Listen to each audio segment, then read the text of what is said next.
Oh, hello and welcome to the Solid JJ podcast. Look at this guy. I'm your host, Huggbees. Just take it away. Today's guest is Solid JJ. Thank you for coming on the show. Fuck you. Anyways, welcome back to Joe Schmoes, the show that uploads, once a generation. I got across from me on this drawing, I'm looking straight at him, don't mind the non-blinking eyes, got my good pal Huggbees over here as he introduced himself. How you doing, man? I'm doing great. This is now my podcast, and you are a guest in my home, and I would fucking thank you if you used a little bit of courtesy. All right, I'm gonna cut this part. I'm just breathing a little heavy because you're fucking killing me right now. You fucking ass. So this guy before we started sent me a whole Google Doc of topics. Yeah. And do you remember this? You sent me this like 2 weeks ago, and it's a big Google Doc, and it says topics to avoid. It says don't talk about these things on the show. No, this is going against the point of the doc. Right, but I don't follow the rules or conventions of mortal man. He's wearing sunglasses. I should have known. Yeah, indoors, outdoors, underdoors, everywhere I can. The point is, I think I should read some of these out to your fans. All 10 million of them listening, so that they know what sort of a fucking oppressive ship you are running. I'm gonna cut this up like a TF2 SFM and make you say some horrible shit. Couldn't you do that with any part of this podcast? I could do that with that. That's kind of like the grand scheme. I'm gonna get to episode 10, and then the 11th one's just gonna be like a blackmail for every person. I'm gonna send like unlisted videos to every guest. Oh man, see that's number 6 on this list. No, unlisted video blackmail. Oh, what else is on this list? I mean, you have it open. For some reason, number 1 and then number 2, like the rules of Fight Club, it's the same thing. It just says Joe Rogan. Yeah, we don't talk about him. Him, huh? We don't talk about no. You led me down some terrible avenues in life, man. Sorry. Oh, Joe Rogan, I know you're listening. I'm sorry, man. I didn't mean it. I didn't mean it. Taking a line from your book, you're more than welcome to come and defend yourself. Oh, you know the old one, the old schools. I actually missed that one. Dude, I gotta admit, as big a fan as I am, I think you guys should have stopped at like episode 2. Yeah, I actually agree. I completely and utterly agree. Nothing about quality, just like I'm out of spite of you. Yeah. No. We should have stopped at episode 2 because episode 1 it like had this vibe of like, ooh, what are we doing? Like, what's going on? This is a podcast maybe. But then episode 2 we knew what we were doing, and it's like, oh, this sucks. There's no magic left. There's no mystery. It's like watching Sherlock Holmes and you know who did the murder. It's like, who cares? That's the magic of this show. I upload once every fucking 5 years. People forget about it. I still have no idea. It's a fresh slate every time. This man is referring to my podcast, the official podcast, which it's a podcast, all right. It's the official one. Yeah. And then there's my incredible YouTube channel, which everyone should watch. That's the real kicker, because that one I don't have to split royalties on. So that one I want everyone to go watch instead. Hell yeah, and royalties, if you're hearing this, you're more than welcome to come in and divvy yourself up. A guy comes into my chat and goes, hey man, we got an ad for your channel, and I go, that means I don't split 4 ways, baby. Hell yeah. Let's go. You're lucky though. You get, and something about ads I've come to accept is, with my format being like 5-minute videos, I don't get Manscaped. I get fucking like Korean starter-up company iPhone app with Bitcoin miners. Yeah, man, ads are tough when your stuff is short. I try to really push the length when I have an ad. Well, I do the same thing when I meet a very attractive man at the bar. But when I get an ad, I try really, really hard now to make the video at least like 45 minutes. Because I just look at a 10-minute long video and go, dude, I can't have half of this be an ad. I just fucking can't. I can't see that being a problem. I was gonna say later on, like, how the fuck your videos seem like they can go on for ages. You do like, it seems like you're just going off the cuff. But obviously, I know you script these, plan them out, have a team, right? No. Yes, and no. Are we getting to the actual genuine interview questions, or am I going to give you an answer like, well, I have a Starfire team of hotshot ace pilots that fly their... Like, do you want the real answer? It's probably... I don't know where the... I don't know how the pilots are gonna help you here. Well, they fly in and they do like Super Sentai poses, and I'm like, that gives me the motivation to do this, and then I just work for 9 hours straight. Honestly, that would probably work for anyone. No, so my shit is scripted. Yes, my lovely videos for, I don't know, the handful of people listening who know my channel. So my stuff is definitely, of course, scripted. And if you look close at my camera feed, you can see the script reflected in my sunglasses. Classic. And it's because I found a lot of ways to cheat when making videos. If you just have your script open, you don't have to memorize lines. You can just read the script while talking into the camera. It's great. This is groundbreaking. I know, isn't that amazing? Because like a lot of YouTubers care a lot about staring directly at the camera while talking at all times, so they obviously do it line by line and then chop it all up. I don't do that at all. The sunglasses are amazing for 1,000 reasons, but one is I just can look away from the camera and not care, because it looks like I'm still looking at you. That's so... Take that, you fucking idiots. I don't think that... Okay, obviously, that wasn't like your game plan with the glasses, right? No. But that's like a little trick that's kind of come over the years that helps speed up production, because it means I don't have to do each line one by one. If I get in a good flow, there are lots of segments I just do in one long continuous take, because it's like I just read it off the cuff, the script. I don't have to stop and be like, okay, now cut there, now cut here, make sure I'm looking at the camera, not reading it, you know, things of that nature. But when we're saying I have a whole team and this and that, I have people who help, but not really a team. So I do have an editor who helps with shit. I do have a thumbnail artist who I work with really regularly, and then I work with a bunch of different ones. I have people who help stuff, but in terms of writing and scripting and putting everything together, that is all me. And the way that I do that efficiently and quickly and not like kill myself over making a video over 3 months is I just flow. I almost never go back and edit scripts unless I have to. Whatever joke I come up with, whatever I do right on the cuff, that's it. It sticks. It's going in. Moving on. So occasionally I look up info and I'm like, oh shit, I just contradicted myself. Or, oh wait, what I said earlier is not right. And I do have to go back and change it. But I kind of have a plan for what I want to talk about from the very beginning. And that just means I just fill in the blanks, you know? So if you compare my channel to a bunch of others, it's like I can crank out, if I'm really working, hour-long videos every like week or 2 weeks, whereas for other channels it's like you get one every 3 months. Fuck you. You know what I mean? Yeah, I mean, like I was completely joking with the team thing. Oh, I didn't know if you were. No, but it's interesting because like it's I don't know. I feel like with some YouTubers you can kind of tell at what point they started like having like a whole team come in and write shit. But with yours, I genuinely didn't think... I thought it was just you. You just see... I guess the people are pretty good at what they do. I mean, it's seamless to script writing. It just seems like you're talking off the cuff. Yeah, I mean, I tried to make that a point of pride because I think, you know, you and I make... We're gonna go down the pretentious rabbit hole here. I think you and I make art. Yeah, let's just... I'm sorry I said that. No. I apologize to anyone listening. I think you and I make art. Let's just be honest. We're like the last like this could be a video essay if you're out there. We're the last real YouTubers out there. That's true. Everyone else you watch sucks cock. I will stand by that. Mr. Beast doing all that charity, he's a fucking asshole. Fuck that guy. You can tell it in his eyes. He's done things for money. You watch Markiplier and you tell he loves childhood sweatshop labor. It's like his favorite thing on the planet. It's in the pink mustache. That guy. Yeah. PewDiePie is like, I'm retiring, and I watch that video and I'm like, nah man, you just have like more evil to spread. He's like probably out in the Pacific right now spewing oil by hand into it, you know what I mean, like a Captain Planet villain. Yeah, he'll cross that bridge when he gets to it. Yeah, and then blow the bridge up because he heard there's children on it. It's not the worst thing he's done on a bridge. No. Yeah, you're tugging the collar on that one. Oh, jeez. But to get back to my pretentious hipster bullshit, I think creators like you and I make art where there is a talent and a skill on display. You have a very... what I always admired about your stuff, when I first found your stuff, ever first found it, I was like, okay, this is like the meme kind of, you know, impact text, haha, wouldn't it be funny if Spider-Man farted stuff? You know, like I admittedly did not give it enough credit. I'm writing that down. Speaking of which, next JJ video, Spider-Man farts, and it's funny.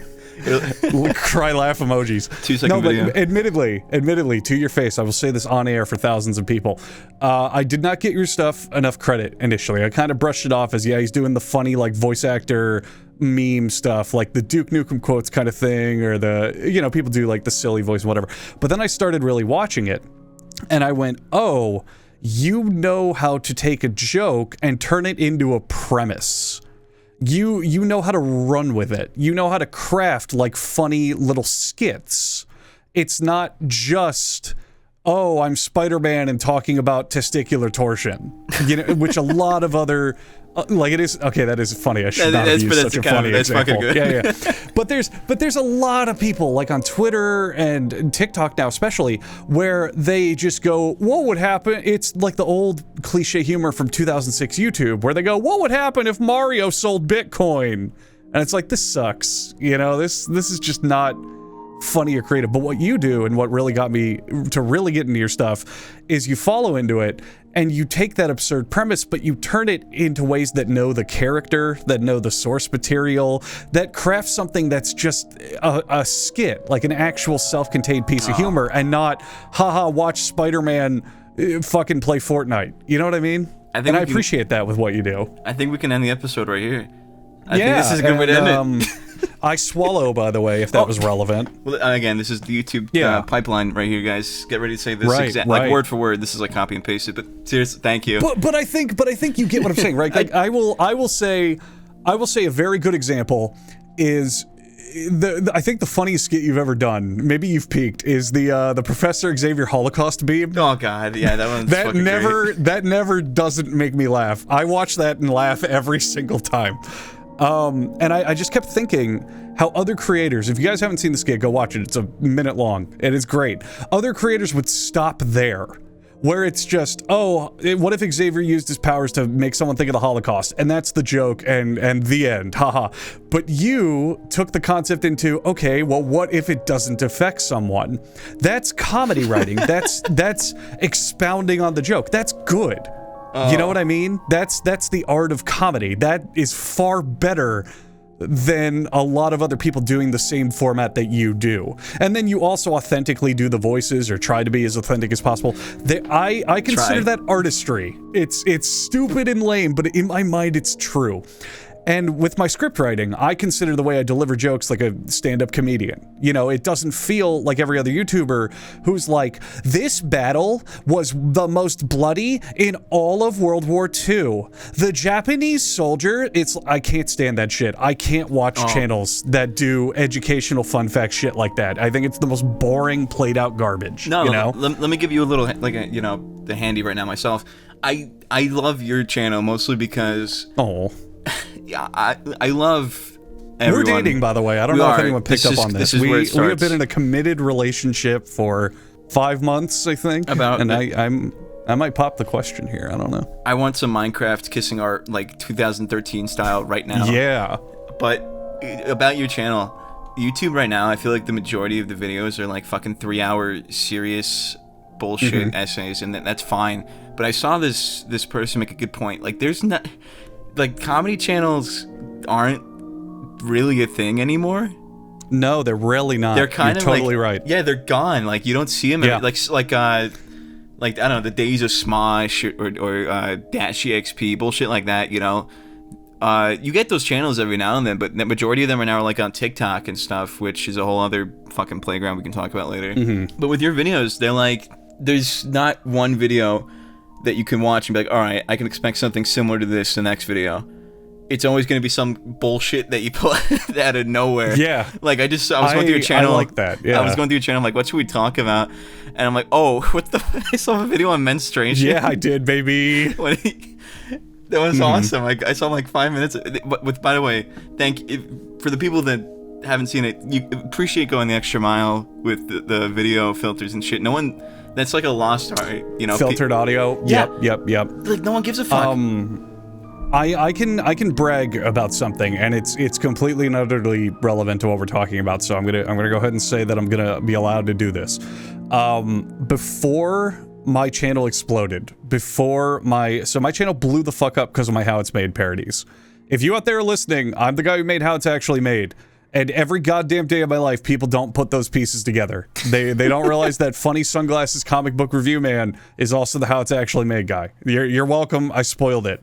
Anywho, that's what blew up my channel. And I know for a fact why mine worked. And before I made mine, others didn't. There were other How It's Made parodies that, yeah, they got views, but they never led to giant success or huge channels blowing up or a gateway or any like real phenomenon like mine is, like this big internet quotable thing. And it's because I would check them out. I made mine, I made like a couple, and then I would watch the others because I was like, well, what if other people have done this? And all of them never understood how to craft a narrative beyond what if funny how it's made. What if he say the funny thing? Whereas if you watch mine, there's that slow burn. There's that, oh, is this real? I don't know. Oh, where is this going? Oh, there's these callback jokes. There's these like references to itself. I try very hard to make it as if, what if someone had never seen this before? What if this is the first video they've ever seen? And when you watch other people's How It's Made parodies, they understand the funny joke, like, oh, how ketchup is made? Well, the first ingredient is blood. Lamau, it's tomato sauce and mayonnaise, haha. And, like, that can be funny, but that doesn't create this, like, enticement. It doesn't get the people to go, well, what the fuck is going on? I want to see what happens next. They just go, oh, he's making funny observational jokes, you know? Whereas I try to... with everything I do, not just those, I try to like storycraft in a way. Yeah. In some way. And I think the best example I can give for that is one of my biggest inspirations ever is Vsauce. I love that man. Michael Stevens, easily one of the greatest creators on the website. And also 2 and 3, not to throw Jake and, oh god, I'm blanking on the third guy's name. I'm so sorry. Well, it can't be a third then. He's kind of like a 4 or 5. No, fuck that guy. You know what? Just the 2. The 2. But all 3 Vsauces are great. But Michael's channel specifically, the original Vsauce, his videos are incredible because it's just tangents from start to finish. It's, hey, what would happen if everyone on Earth jumped? The force of that would cause the loudest explosion ever. By the way, the loudest explosion ever was the Krakatoa volcano. People around the world, and he will just go and go and go and go, and all of it is interesting. And what I try to do in my channel stuff, it kind of ties into that. I kind of just talk about whatever the fuck I want, but I try to tweak it in a way that anyone can follow it and listen to the story. You can watch YouTubers, like a very good example, you'll watch comic book YouTubers, and I bring up comic books because also my comic book videos are for some reason doing very well. And I would watch them, and they're only talking to comic book YouTubers. They're like, oh, this episode of Batman reminds me of issue 753 when the Batman meets this guy drawn by this artist, blah, blah. And the truth is, most people don't care. Nah. Most people just want to know about the wacky, funny Batman comic book. Exactly. So I will reference that history stuff, but from the perspective of, imagine if your listener has never read a Batman comic in their life. They've only imagine they've only seen Batman movies. They've never read the comics. You gotta get them invested, make them be like, oh, look, this shit's cool too. Oh, this is fun. Instead of, hello, fellow comic book fans who already are watching comic book stuff. You know what I mean? Yeah, and I appreciate that you said this, because this is like kind of my goal with this whole podcast thing, I guess, is that it's like just talking to people that do shit online so that people that don't or might be interested kind of get like the insight. Right. And that's like the most important thing that you don't even think about, is that when you're making whatever it is and you know what it is that will draw people to it, or like what crowd of people are going to come to it, you can't just stick to that, or else it's just going to be schlop. Right? Like No, you're totally right. Yeah. Like, let's talk about your how-to videos. You could just do like the zingers here and there, like there, ha ha ha ha, meme. But there's no like substance to it if you're not making it so that, like you said, where people might just be confused, like whether or not it was real or not. You just those split seconds, like you couldn't ever get that joke from before you did. One of my favorites you've ever done about. Well, I think it was in one of your conveyor belt ones. It was something like, let's scream really loud for the people that fell asleep. Oh yeah. That's cheesecake. Yeah. There's a great story behind that one. Oh, yeah, what's up? So I read comments every now and then, and we can even get into that topic where I don't think creators should rely on comments. I think too many rely on doing what the audience wants rather than pushing their own medium and exploring it. But every now and then, I'll look at comments and go, what are people asking for? What would be cool? What am I enticed with? And all these people talk about my How It's Made parodies and go, oh, these are great for falling to sleep. They're funny, but they fit just in with the regular episodes, and I fall asleep to these. And then me being me, I went, well, how do I ruin that? How do I fuck with that? So I'm doing an episode on cheesecake, and I get towards the end, and I'm kind of running out of steam on jokes. I'm just kind of like, I don't really have much funny to say left on this stuff. So I go, okay, why don't I just explicitly get meta and call that out? You know, call out the series itself. So during that episode, I say, okay, everyone watching, don't leave comments about this, don't spoil it. I'm gonna fuck with the people who fall asleep to these videos. And I just, at the top of my lungs, I even like vocal boosted it. I go, wake up! and then I don't even acknage it. And then cut right back to just like acting like it's completely just normal. Cut back to the regular script. Yeah, and that's how gourmet cheesecakes are made. Yeah. And what happened with that, what came from that I thought was so funny is I found out that Twitch streamers and YouTubers fall asleep to this too. There is a very large streamer, very, very nice man. His name is Esfand. Am I mispronouncing people's names left and right again? It is Esfand. It is Esfand. I always want to say Estefan, because in my brain that makes more sense, but his name is Esfand. Very, very, very nice man. He's a Twitch streamer. I've met him. He's very cool. And he was doing a sleeping stream. And he went, hey guys, we're gonna watch How It's Made while I sleep. Good night. And then my videos got worked into the algorithm. Oh my god! And there's a clip.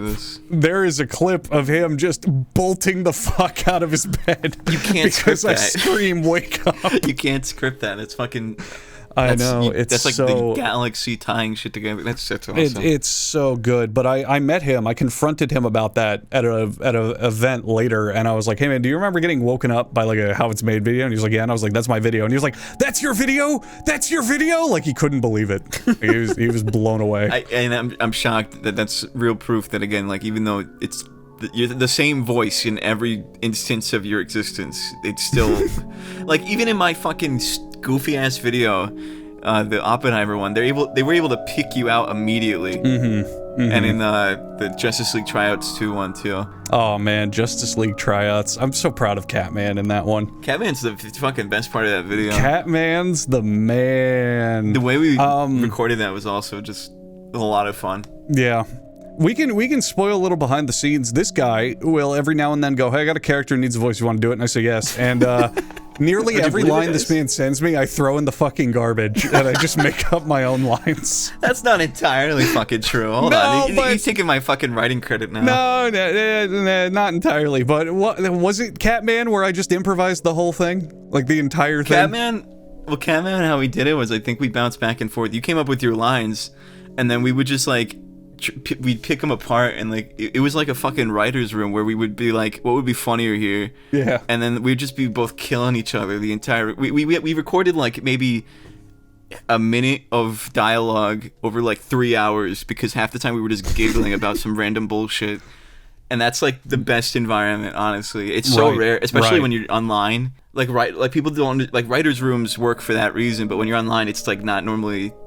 Yeah. You can't get shit done. I don't know, but it worked, and that's I like to keep that energy for most of my videos. Honestly, I don't not that we had that experience, but like I think that's important that you can't just. Where am I going with this? Nowhere, man. Nowhere, man. The show's over. We ended it. Cuts us in a dark room. Yeah, just the generator rolling we're by. both old, 50 years old, like the Ed, Edd and Eddie episode. Holy just shit. Decrepit senior citizens. This could be like one of those 3 a.m. like Adult Swim bumpers. Oh, just catch you off guard. Which is the energy I that gotta review those, man. I gotta review those. I really want to talk about those. Those are so goddamn cool. Have you seen Did you ever watch? Yeah. Oh, you go first. Oh, jeez, all right. Have you ever seen, you ever see Pibby, dude? Pibidib? No, Pibby. You ever see Pibby? Oh, yeah. The cartoon where she's, like, being attacked by zombie versions of other cartoons. Yeah. That one? Yeah, recently, I think, what was it, the pilot got leaked, or like behind the scenes of the pilot, and it's a case of like of Mice and Men, where it was put down for the better good. Really? They had it was her fighting they didn't have like the cartoon characters possessed. They were just fighting like the black fuzz thing. Oh, that defeats the whole purpose. And one of them dabs. Oh, that truly defeats the whole purpose. And they're made out of emojis. And it's like they're fighting like... Oh, yeah, they're fighting like the internet. Oh. Yeah, so it was taken out back. When I... obviously I would know. I was there at the time. Actually, we were both there at the time. You remember when they were making Pibby? Oh, fuck, you're right. I'm now literally looking at the leaked storyboards, and... Jesus. Oh, yeah. That ruins the whole point. That ruins the entire point. The Pibby dab. Pibby virus dab. Those three words together actually mean something. All right. Oh, man. Yeah, I got this laundry list of video ideas. Here, I'll even pull up the whole stat. I got this. I'm sure every good creator has like a idea list or a to-do list or something. I'm sure you've got one too. I have sporadic iPhone notes that have random nonsensical words and then at the end it says video idea, so I know what to look up. Same. No, abso-fucking-lutely same. There is plenty on here I don't even know what I was talking about or what it means. Why don't you you read one of yours? I'm on my folder here for Google Docs. Okay. It's 141 pages as of this podcast. And a few months ago, it got so chaotic, I had to pay someone to go through it and organize it. It's pretty fucked. Okay, so let's compare. All right, you read one of your amazing ideas, and I'll read one of mine. And we'll try to explain it and see who has the better ideas. Okay. So I have one written here, and it's called "The Elden Ring Official Enemy Guide." And I believe this is where I want to do a parody of those Elden Ring serious deep analysis videos like VadiVidya and all those people, where they're like, the ring bearers are named for their cloak that bears the embellishments of their victories. And it's like cinematic machinima camera views of the Souls games. You know those videos that I'm talking about?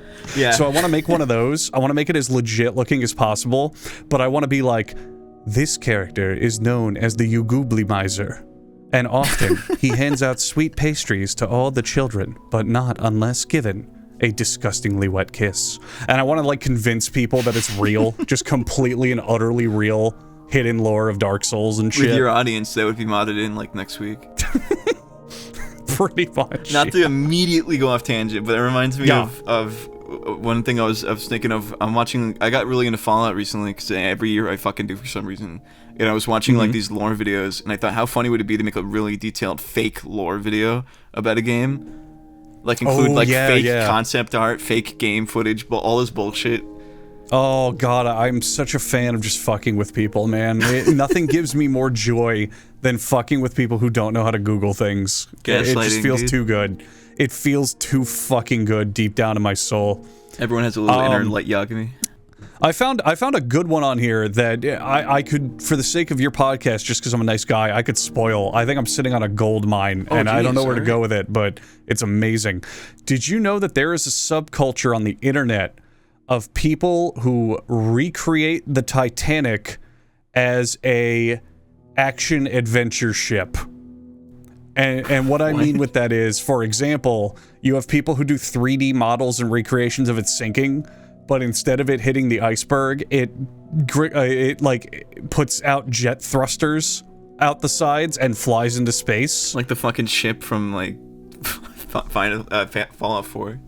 Yeah, it just flies off. Yeah, and it literally travels the galaxy and flies past all the planets while My Heart Will Go On techno remix blasts in the background. And this is a community? I have found way too many videos on YouTube of this for it to not be a community. But is it ironic, or is it just people genuinely... I don't know. That's where the video comes in, because I don't know. I have looked into this. I don't know if these people are joking or just trying to be shocking or weird, but there are people who just make all these videos where it's like, oh, the Titanic didn't sink. It actually sailed the 7 seas and went around the world and never returned. And it's like, what the fuck, man?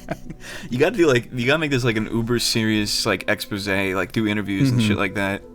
Really, really dive into the fucking scumbags making this stuff. You're right. Now let me meet the quality of your ideas with the first one that comes to my phone when I look up. Sure. Rocky Balboa managers force brain dead Rocky fight blood heroin video idea. Oh yeah, you know that's a good one. So don't steal that, guys out there.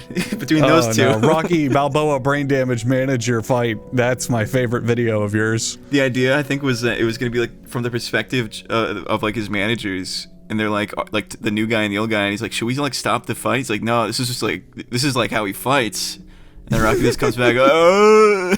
He's like, no, Rocky, go out, come on, do it for America. For America. Who is he fighting? Blood coming out of his mouth and fucking teeth. Yeah. Black eyes everywhere. It would have to be animated, but like there's no man. There's no audience for Rocky, dude. I have a hard enough time trying to get people to watch fucking Muppets. I can totally see that being funny though. I would love him to have just 2 completely swollen black eyes. He's like, I can't even see. Yes, you don't need to see, champ. Just get in there and start swinging. Okay. And he's like walking the wrong direction. He just progressively gets worse. By the end, his face is just like purple, but like inward. His voice is all muffled. It's like a walking raisin. Yeah. Oh god. Oh man. I gotta say to people watching this,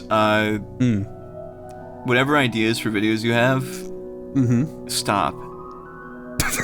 You're not topping these. There's no point. You'll never ever be viral.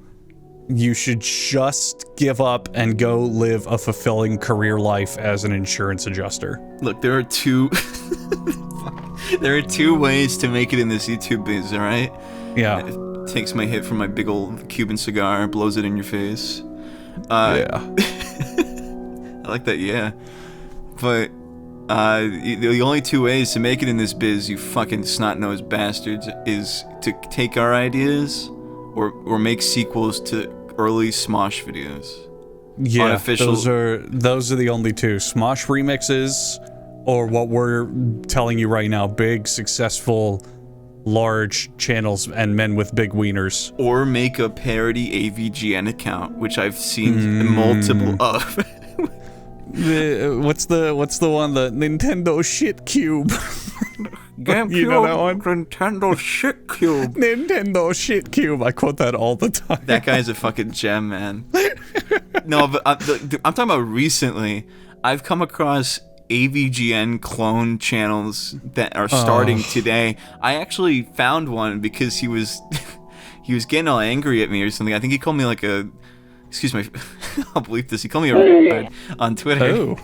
Yeah, he just like unprompted. The angry video game nerd did that? No, he was like he was like AVGN 2 or like son of AVGN or something. And like he makes these videos and he's completely in character, but he just calls it shit fucking. He just throws out whatever curse words he can. It's amazing. How old is he? I have no idea. I haven't seen him in a while. Because if he's 17. Young, if he's like a younger boy, we might finally be at the generation who just doesn't know that this was a thing. You're right. And they think that this is a new concept. Oh my god. And you know, I might be really onto something, because if you look at Twitch streamers, their culture has gone from reacting to video games to just hanging out and being like popular, cool people. So now maybe they think, what if I'm subversive where I stream, except like I get mad at the game? They don't really do that. Yeah, in 5 years we'll have the fucking people like trying to watch like Avatar or the whole series again and being confused why they're getting like, striked out. Time is a flat fucking circle, man. We're gonna loop back around on what was popular on the early internet. It's gonna happen. I'm literally doing that. You could find a video from like 2009 and compare it to the writing of my videos. It's almost the same. And the NCAT in my videos, almost like you can't tell the difference. Aquaman meth can Ring of Cans neck video idea. What does that mean? Anyways, speaking of all of what I just said, sure. Let's talk about superheroes for a bit, because you were saying your videos are doing pretty hot. Superheroes are becoming I don't know if you guys know about this. They're making movies about these guys, and they've been getting kind of popular lately. Yup. And what I want to know is, you know, I want to talk about I'll cut this part if you haven't seen it, but I think you, of all people, might know what I'm talking about. Have you ever read Identity Crisis? DC? Let me have a quick Google and see the cover, in case I have. It's the murder mystery of elongated man's wife being killed. I actually have not read this. Okay, no. So let me explain this fantastic story, and for those of you who know, for those of you who remember this story, that part will come up. So Identity Crisis is the story of the elongated man, everyone's favorite character. Everyone knows the elongated man. Everyone loves elongated man. Top 3 superheroes all time: Spider-Man, elongated man, Batman. And it's like close for number 1. It's close, and elongated man actually stretches up and reaches it because that's his power. That's his superpower. That's right. So he's number 1. Elongated man's wife gets fucking killed. And everyone's favorite character, elongated man's wife. You know, everyone can't. She's actually top 3 wife characters. It's top 3 female characters, superheroes of all time. You've got Wonder Woman, you've got elongated man's wife, and you've got elongated man's wife again because she's that popular. And elongated man's wife actually stretches because that's her husband's power. And I said so that's true. Top 3 biggest superhero sidekicks of all time. You've got Robin, you've got Spider-Boy, and you've got elongated He wife's just comes man. in. He just comes back in, and he stretches to number 1 because I said so, and he could do that. Yeah, that's his power. Yeah. If you out there don't like elongated man, I think you're just kind of a fucking loser and an idiot. Like, I'm sorry, it's the truth. But okay, back to this amazing story. Yeah, of course. So they're trying to figure it out, and they're like, it might be Dr. Light. Okay. And you're thinking to yourself, oh, Dr. Light. You know, like the Teen Titans, you know, the guy with the light bulb on his head. In this comic, they explain that he was actually a fucking serial rapist. Oh. And he tried to her. Oh. And they stop him. And the whole Justice League brainwashes him and Batman to forget. Because they knew he wouldn't be cool with it. Oh. And that's what they're saying. That's why he's like a goofy, silly little character. Is because he got his brain washed.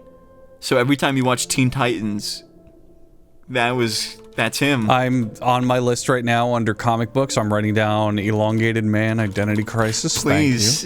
Thank you. No one talks about this book. Thank you. I came across this book when I was fucking 11, dude. Oh my god. It was in a library, and I remember I was. Let me give you a little preview. There is a comic book I want to do. It's on the list. It's one of them. It's called Superman at Earth's End. Have you ever heard of that? I think so. That's isn't that kind of what he like lives forever? Yeah, he is an old man. He's got a giant old beard. It takes place in the year like 2700 or something. It's way in the future. Yeah. Yeah, the far off year of 2007. Yeah. And Superman is like the only superhero left, and like, oh yeah, you know, it's like apocalypse kind of thing. It's like, oh, the world is fucked and everyone else is dead and blah blah blah.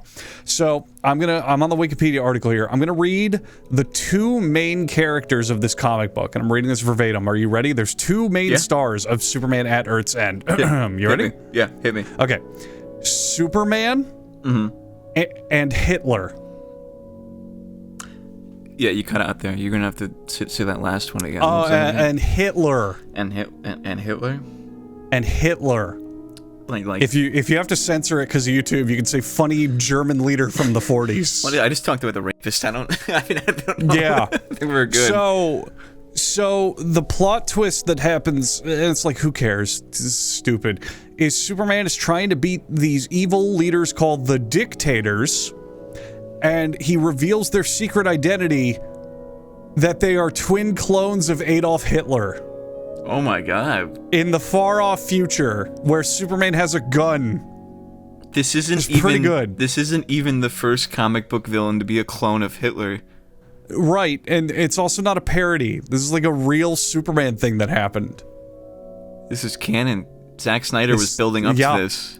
This is what the ending future visions of Zack Snyder's cut were alluding to. There was Superman was flying around. That's what, when Superman's flying around the sky and everyone's afraid of him, it's because he's pissed looking for those Hitler clones. I'd be pissed That's exactly too. what's going to happen. That's like the worst thing to wake up to every morning.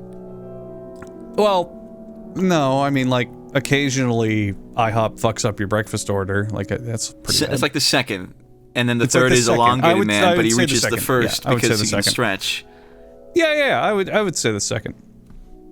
Yeah, man, comic books are fucking wacky dacky shit, You want to talk about like weird characters that we know of? Because I got one that I'm doing this thing for a convention, and we're just trying to make a list of them, and I didn't get to include her, but do you know Asbestos Lady? Asbestos Lady? Asbestos Lady, yeah. I do not. Asbestos Lady was one of the villains of the Human Torch, not from the Fantastic Four, the classic 1940s Human Torch. That's genius. Oh my god, that's so fucking smart. Her whole thing is that she wears an asbestos outfit, which makes her flame-proof, and she's just, she does her villainous shit. Like, literally all her missions are about gathering more and stealing more asbestos technology and science, whatever that means. So she is literally right now, on the official Marvel.com character roster. You can go to marvel.com/characters/asbestos lady, and she's there. And I think it's out of like 7, they give her a 3 for intelligence, and I need them to bump that up to a 7 because that is the most genius fucking idea I've ever heard. On that same article, read down at the bottom of her biography, she's dead. According to the fucking Marvel Omnibus, and they say suspected to relate to being in contact with asbestos. She got cancer and died from her That's powers. a solid JJ video right there. Hey, Batman. Hey, Batman, did you hear the news? Asbestos Lady's dead. What did she die of? Well, it was probably the asbestos. You ever hear of... Hey, Batman, you hear the news about Cancer Lady? What happened? She got fucking shot in the head. Oh, that's terrible. Batman, did you happen to hear about pancreatic cancer, Blad? Oh, what happened to him? Oh, he's fine. We're having a birthday for him tomorrow. You're welcome to come. Oh, that's all right. It's probably doesn't have many left. Just saying. That's all right. Anything else? Oh, Jimmy Carter died. How did you not know that, Batman? That's like big news. Asbestos Lady got to him. That would be a crazy news article. Fucking asbestos lady president killed by asbestos lady. And it's like, what? It's like the news article just expects you to understand what's going on. Oh, fuck. Dude. Oh, man. I mean, my favorite comic book character in the world ever, if we're talking jokes, it's got to be Snowflame. I can't pick anyone better than that. His entire existence is like one of those drug scenes from the... What's that fucking movie? Oh, fuck. The drug movie? John C. Reilly. Walk Hard. Walk Hard? Yeah, whenever they find him doing drugs and they try to... It's just like the coolest thing ever, no matter how badly he tries to make it sound. That movie's awesome because like it starts out kind of like, you don't want this, man. Like it's good, but it's harsh. But then at the end when it's marijuana, it's like, you don't want this, man. It really makes you relax and happy, and there's no downsides whatsoever. Well, I don't want to get addicted. It's non-habit forming. I love that. Watching that movie... almost I gotta rewatch that movie. Watching that movie almost a month or two right before watching Elvis was such whiplash, because the scene of him singing Into the Sky or whatever, making fun of those kinds of movies, Elvis does that exact scene. Oh Jesus! There's so much whiplash. Didn't they make 2 Elvis movies? And put them out at like the same time? Yeah, 2 different vibes. There was one where he's like, it's all silly and Elvis, and then there's another one where he's like, a pedophile. So there was like two different vibes going on. It's kind of like our channels, actually. One was Elvis the True Story, and the other was Elvis the Untold Story. Exactly. Right. Yes, it's kind of like our synergy. Like I'm, like the more fun stuff, and you're the, you got that stuff. And I just hate everyone and everything. Yeah, the pedophile stuff. Like that's just how. Like that's our things work. That's exactly how our things work. You pitch me ideas for voices and scripts, and you're like, check out this funny joke I made. I want all the people on YouTube to laugh and smile. And I read it, and I'm like, ugh, plebeian, cliche, stale. Are you even trying? Are you even fucking trying? And then you get fucking loser. And then you get drafted into Germany and date a 14-year-old. Oh no! What the fuck? That's how it works. That is how it works. You know, related to musicians and the war and weird biographies, there's a story I love quoting a lot that's related to that. Do you know Jimi Hendrix, when he got too high to play a concert, what happened and what he did? No, what did he do? What happened? So this is like my favorite story about Jimi Hendrix that no one tells. So Jimmy's doing his shit. He's like kicked out of the army for non-compliance. He's like doing his whole I'm the hippie and I smoke weed and I play music, and he's great and he's popular. So he's gone off the deep end with drugs. He's just getting fucked up. He's like blasting his mind into another dimension, and he plays at a venue. And he's barely coherent. He can barely play his guitar. He is fumbling through, I think, 1 or 2 songs, and then it's like they just need to stop the show. And a woman in the front, who's very enthusiastic, says, "Play Foxy Lady," you know, Jimi Hendrix song. And he looks at her and goes, "Shut the fuck up." And then he grabs the front of the stage mic, and he looks around the crowd and he says, "That's what happens when Earth fucks space. Never forget that." And then he immediately falls over and passes out. The best to ever do it. I think of that quote all the time, and I still don't know what he meant. That's what cocaine's like. It's like when the Earth fucks space. Yeah, that's true. I've been there. I've done it. I've seen it. It's like I watched it. You've experienced it. Yeah. There's follow-ups on Snowflame, by the way. I don't know if you knew that. I want to believe I brought him back from the dead, like in truth, really? For real. So, I make the Snowflame video, and it's the biggest, most incredible video ever seen ever by anyone, and there's going to be angry people in the comments saying, well, Linkara did Snowflame first. Have you seen my videos? They're perfect. Shut up. And not long after that, not that long, but right around the time frame where it seems like it's plausible, he returns, or sorry, he's introduced as a character on the Harley Quinn cartoon.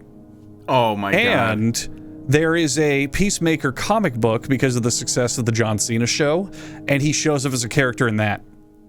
And I you know, it could be conspiratorial, but I really want to believe that some dude at DC saw my video or likes my videos and went, yo, we got to bring this character back. This shit is popping. That's 100% what happened. Like, there's no doubt.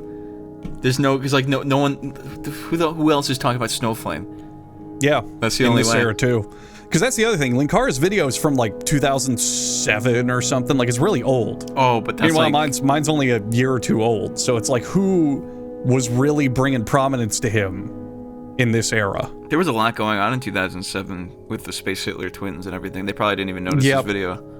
Yeah. The dictators. I can't believe Superman finally stopped them. Audience. I don't like how he did it. That was a callback. We just did a callback right there. Well, I don't like that Superman had to snort all that cocaine to beat them, but it did work. Truthfully, it did work. And like, Asbestos Lady was there too. Asbestos Lady was there too. Callback. She was there too. But then she died of asbestos poisoning somehow. Oh, and died. Fucking cancer, dude. This is the part where viewers peak. I fucking love screaming into the mic, dude. I'm gonna tell you right now, if you're one of those fucking pretentious fucks out there who's like, yelling equals funny, haha. I gotta tell you, you're right. Yelling is funny. Like, loud is funny. I know people say it sarcastically, but it's the truth. Sometimes a joke just only works if it's loud. Adam Sandler made a whole career out of it. Yeah.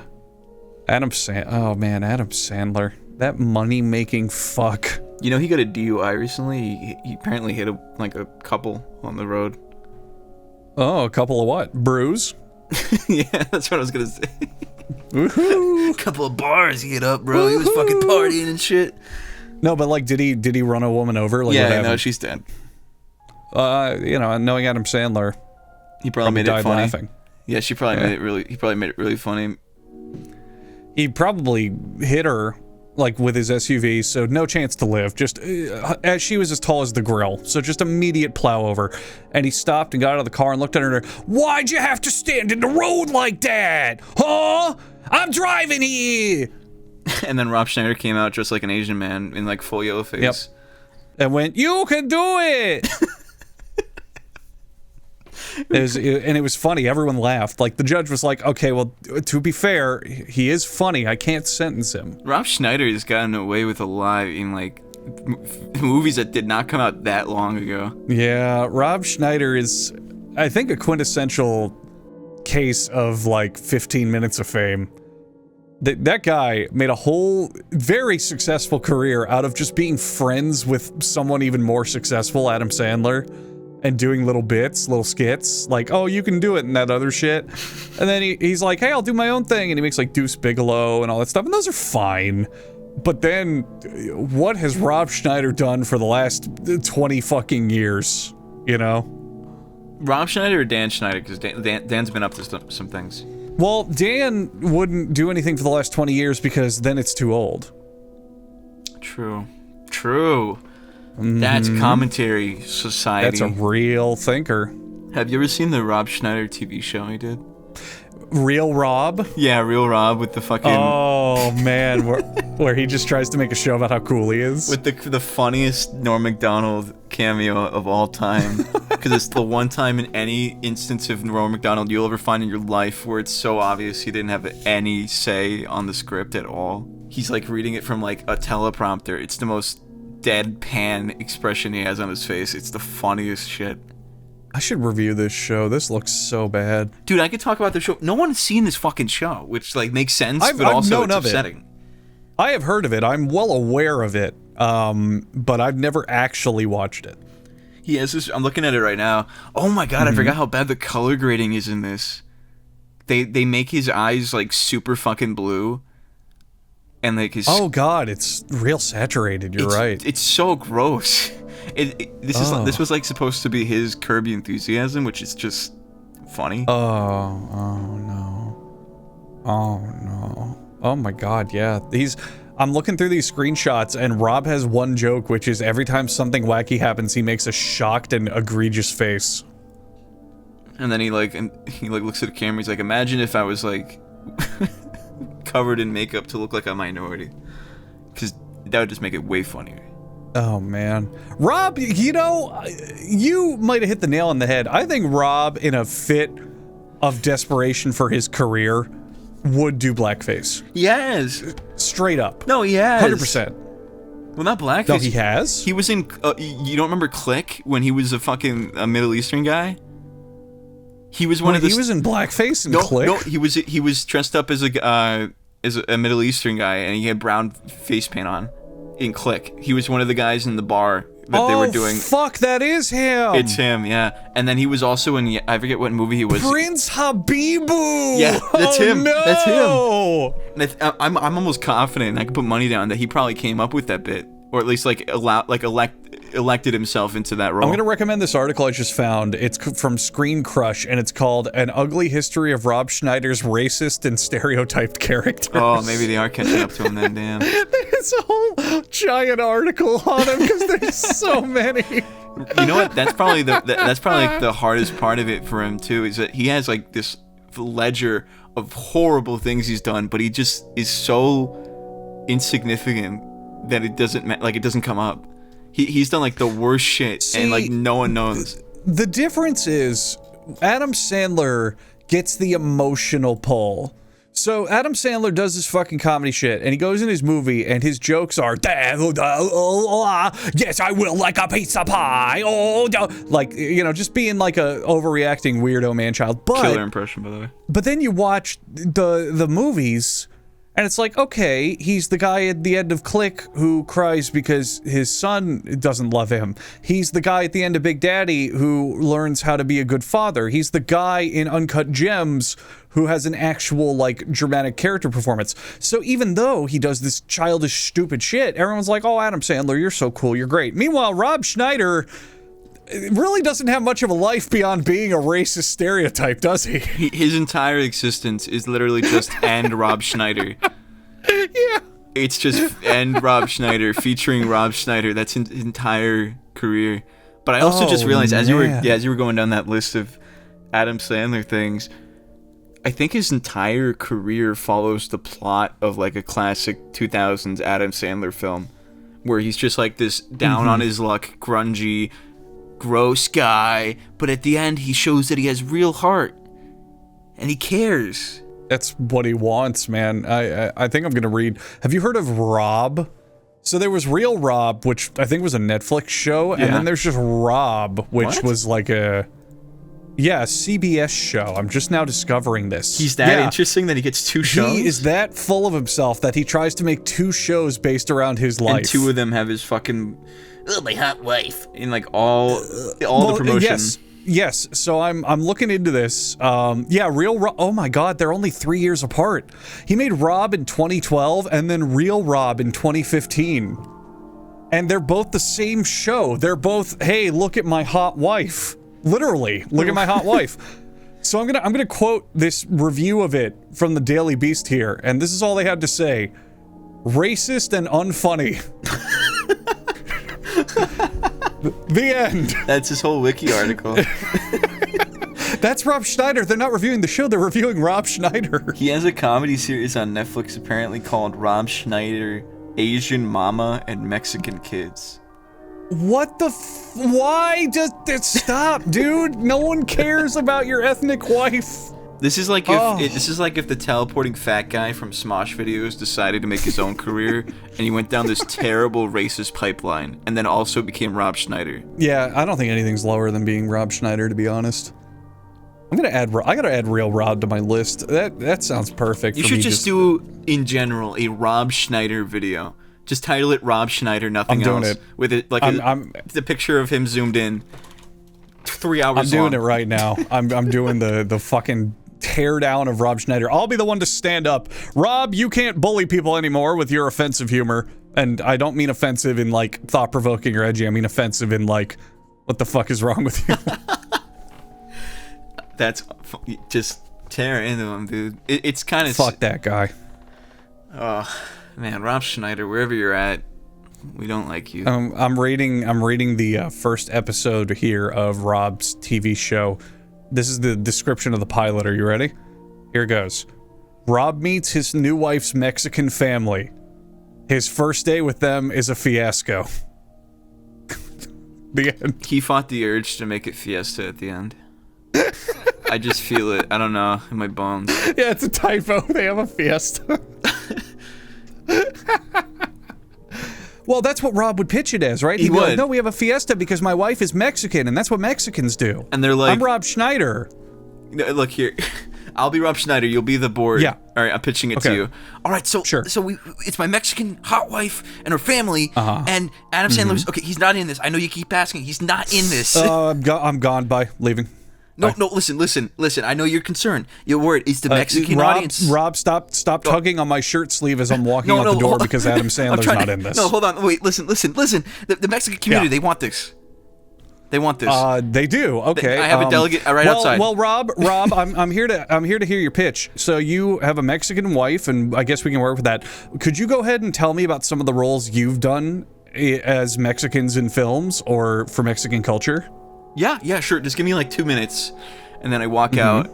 2 minutes later, he comes back with shoe shine all over his face. Well, no. Before you come back in, I lean over to my other guy and I go, "This guy's a load of barnacles." Literally, Adam Sandler putting his hand out the SpongeBob, and then he puts his hand out Squidward. It's just literally.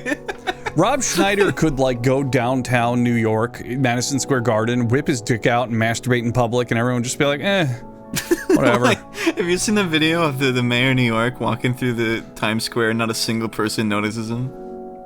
That would be him. No, it's the funniest thing. I think it's Mayor Adams. He's wearing a jacket that literally says mayor on the back, and he has a guy recording him walking through a crowd, and not a single person turns around. Not a single person acknowledges him.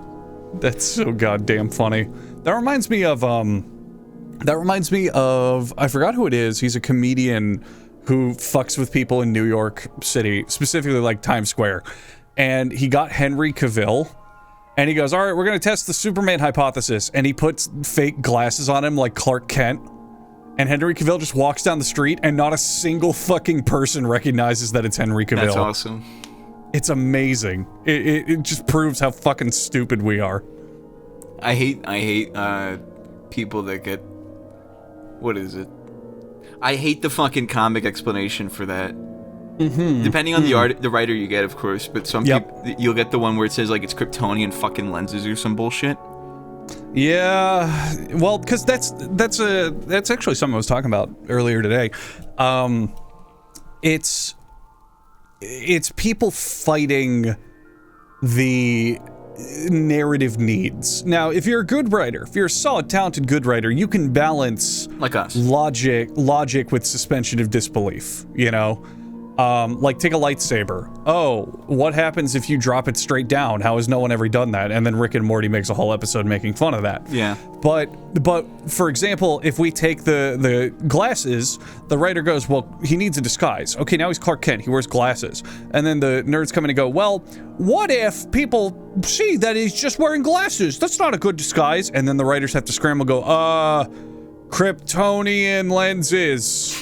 There you go. But it's like, that's not important. The whole point is Superman has an alter ego. That's it. That's the point. But people want to look at this like stupid shit and go, well, how come people don't know he's Superman? Like, shut up. It doesn't matter. All right, Southern Jimmy Stewart, let me explain it to you. Oh, I didn't mean it, Spirit. I didn't want to know anything about Superman. I want to live again on the South. I'm Southern Jimmy Stewart, of course. My favorite comedian's Rob Schneider. I think he really nails it. You're not coming back, George.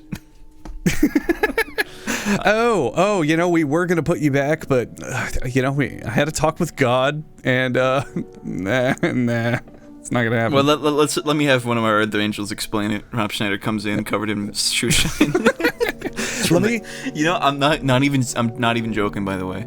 If they went to It's a Wonderful Life right before he's about to jump off the bridge, if his character from Gilmore, whatever the fuck it is, the golf one, if he said, Happy Gilmore. Yeah, if you can do it, he wouldn't have jumped. He wouldn't have jumped. He would have turned around and went back to his family right there. And his wife would have been like, honey, what changed your mind? And he goes, I just saw how unfucking funny that guy was, and I knew I had to live to prove I saw that the he's void. wrong. I saw the void in his surtback, and it said I could do it.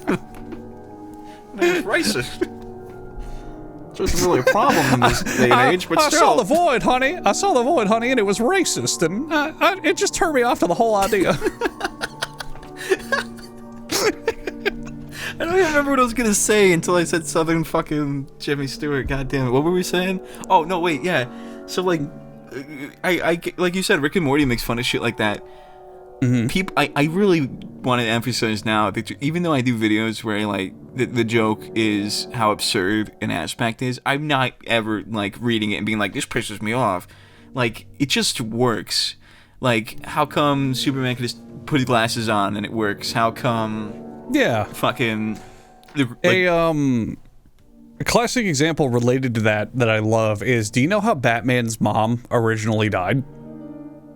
How did she originally die? I thought it was. So a lot of people don't know this. So in nearly every Batman narrative, nearly all of them, the mugger shows up, or sometimes it's the Joker in disguise. Like, it depends on what you're watching. Sometimes it's a random thug. Sometimes it's the guy who comes on to be the Joker. Sometimes it's that. Not important. The story is always his parents get mugged in an alleyway. It goes bad. The criminal shoots his dad and then his mom, and they die. In the very first iteration of Batman, that's not what happens. What happens is his parents get mugged in an alley. He shoots his dad. The mugger runs off with the money, and his mom dies of shock. Oh. She, like a woman in the 50s, cannot take the stress of this and immediately dies because she's like, oh, what a cruel world, my husband gunned down, for I too shall die now. Literally, like, over emotional woman death of the 40s and 50s. And here's the thing. People, if that was still how Batman's parents died would go, well, how come his wife is a big blubbery pussy? Like, they would do the same shit where they would go, how come his mom died of just an unrealistic reason? Why wasn't she shot too?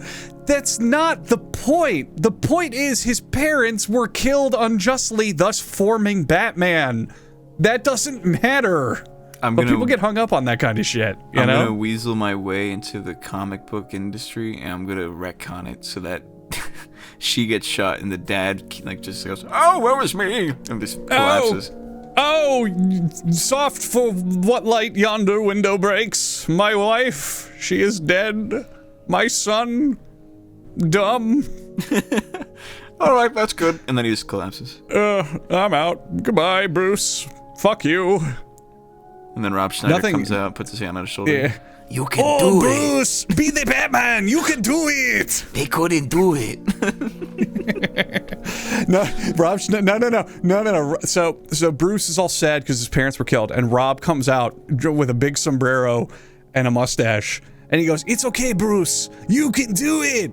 And Bruce in the future becomes the Mexican, and he fights crime with a giant novelty sombrero. I thought you were gonna say that. And salsa and enchiladas. Oh God! You know that this is the last thing I'll say of my sketches that have been shelved, and I think I've already told you about this, but I don't think I've ever made it a public thing. I had a video idea that's been sitting on my fucking back burner for maybe 2 years now, called 9/11 Boy. Where the premise would be that I don't care. Make it. Shut up. Nothing you can tell me will dissuade me. Make this video. Fucking do it. It's just 5 kids, and they see a meteor, and then the meteor hits one of the kids, so he dies immediately. But the rest of them get superpowers. One can fly. One can go super fast. One has telekinesis, and then the fourth one, he can only go back in time, but 5 minutes before the first plane hits. Which is not enough time to do a lot. But like the whole premise would be is like, what do you do with that? And he's like, it's a curse.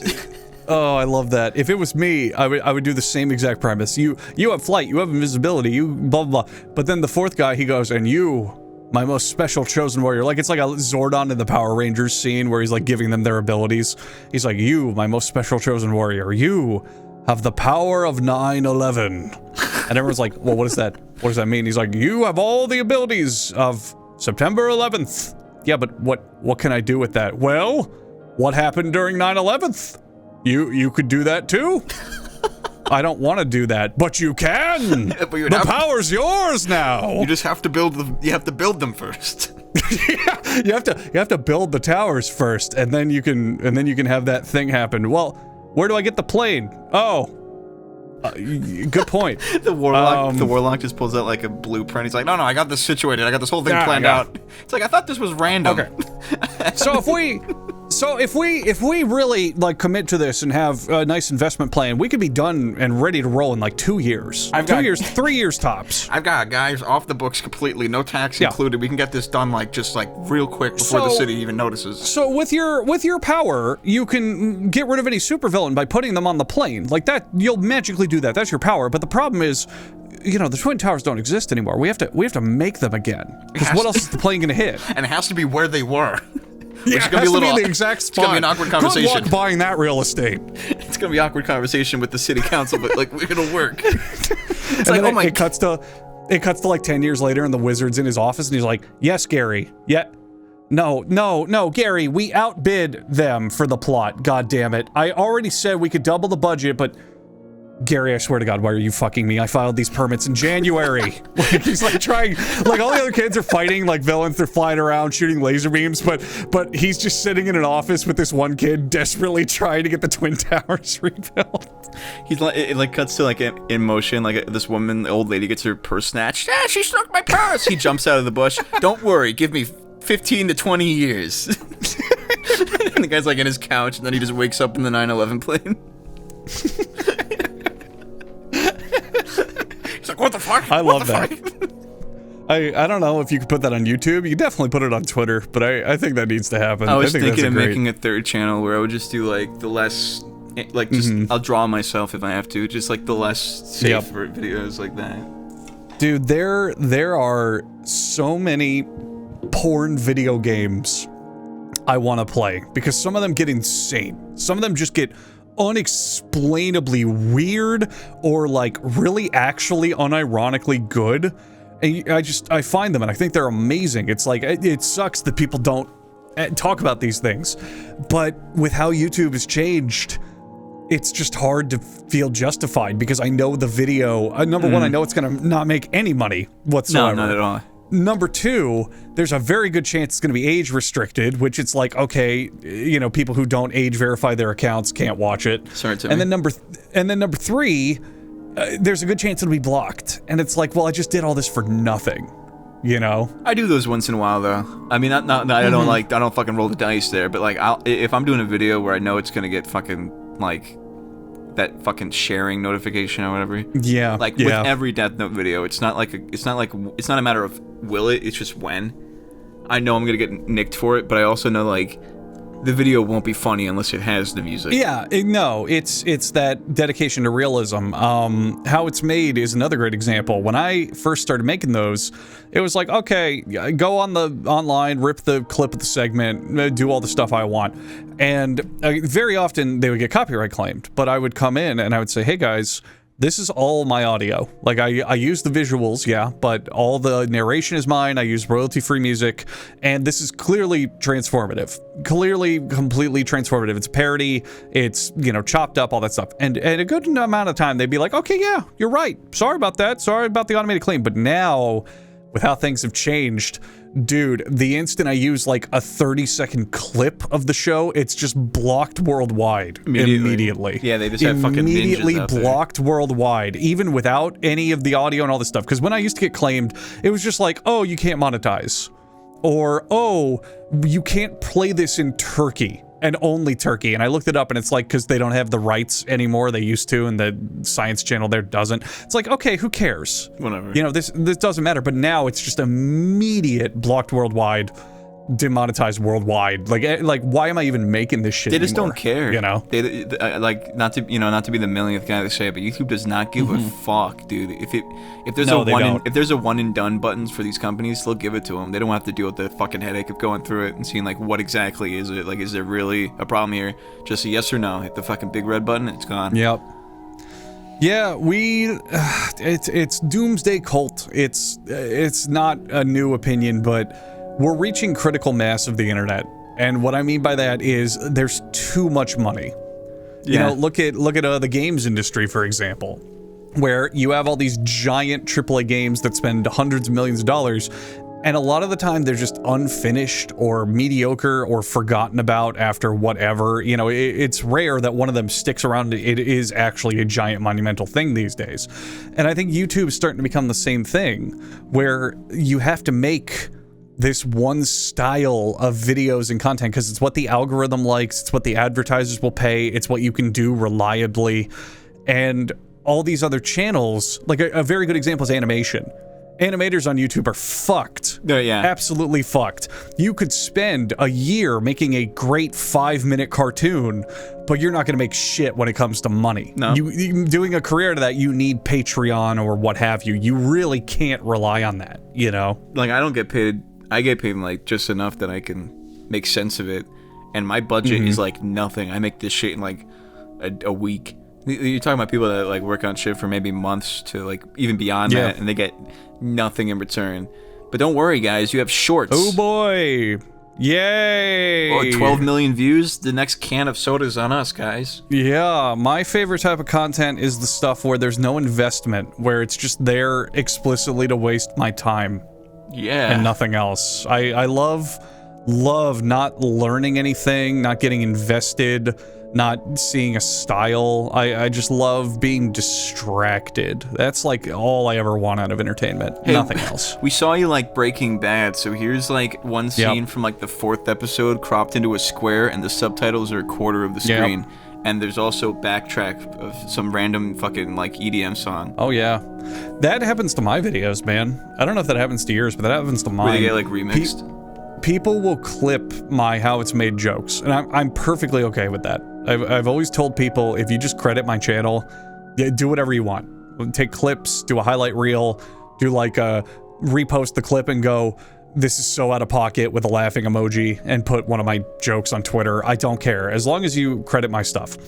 But the one thing people do where I just have to grit my teeth and really fight it is they take it, they speed it up. Oh, they change the music. The worst. And they pitch shift my voice to be higher pitched, to be more attention grabbing. And I hate that because it ruins the comedic timing. It's so bad. Absolutely ruins it. I deliberately, hands down, start to finish, deliberately plan each and every beat of my videos. Every pause, every breath, every break, every delivery. All of it is meticulous. I do it on purpose to make sure that jokes and certain things land how I want. Yeah, it's comedic But timing. they take these clips and just for attention, they speed it up, chipmunk my voice, and add fucking EDM music.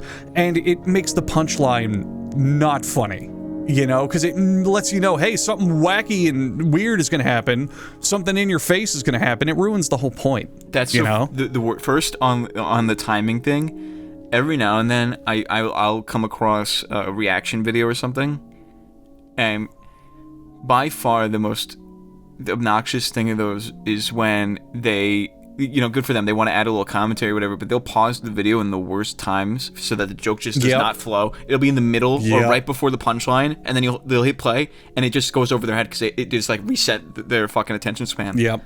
It's the worst. But the closest to that's happened to me, I don't get people clipping my videos because like you're not funny and you suck. Yeah. Well, besides that, but like to clip my videos, you'd have to take the whole video because like, you know, no one's gonna upload 20 seconds of a video. And your stuff with how fast it is and how short it is kind of usually only works as the whole thing. It's got set up in punchline, you know. That's exactly. But what'll happen is, and this is still like the most famous version of it in my mind, is when I made my most popular video. You know, not to brag, got a lot of viewers. What are we at? 100 mil views? It might have been, but I got all of yesterday. But yeah, it's the Batman roasts the Justice League or some shit. I care so much about these videos. It's like someone took that, animated it. All right, that's cute. Someone took that, sped it up. Okay, getting a little nervous. Someone took that and put it on TikTok, higher pitched. Okay, not good. Someone took that and then made an AI version. Oh no! With like cartoon video from like one of the DC movies. So now it's I'm completely removed, but it's the same script. It's just not me anymore. And then someone took that and then redubbed it in Spanish, and that got like 1 million views or some shit on TikTok. It's just like it's like that one episode of South Park where they explain like the cash for gold system, where it just goes in a big loop of bullshit. Yep. It was like that. Yeah. Do you get those emails? So we're both incredibly talented people. We get all those automated emails of like, here's an ad or here's a game you can play on your channel. Do you get those emails where they say, do you want access to 300 million more viewers? Dub your videos in Spanish. Yes. Yeah. And what always makes me laugh is these people, obviously it's automated, of course. Yeah. But they have so very clearly never watched any of my videos, because the way that I play with the English language, you can't do that in Spanish. It wouldn't make there sense. are puns and references and alliterations and all this shit where if you dubbed it in a different language, it does not work. The jokes do not fucking land whatsoever. And I could tell you, as someone who gets his videos regularly dubbed in other languages, you're not getting more views on those at all. No, and because that's not your audience either. No. You know? Like what sense would that make? What are you gonna do? What are you gonna do? Translate every single thing you ever do, like all your posts, all your everything, into all these languages? It's like they saw Smosh Espanol and they thought it could work for everybody.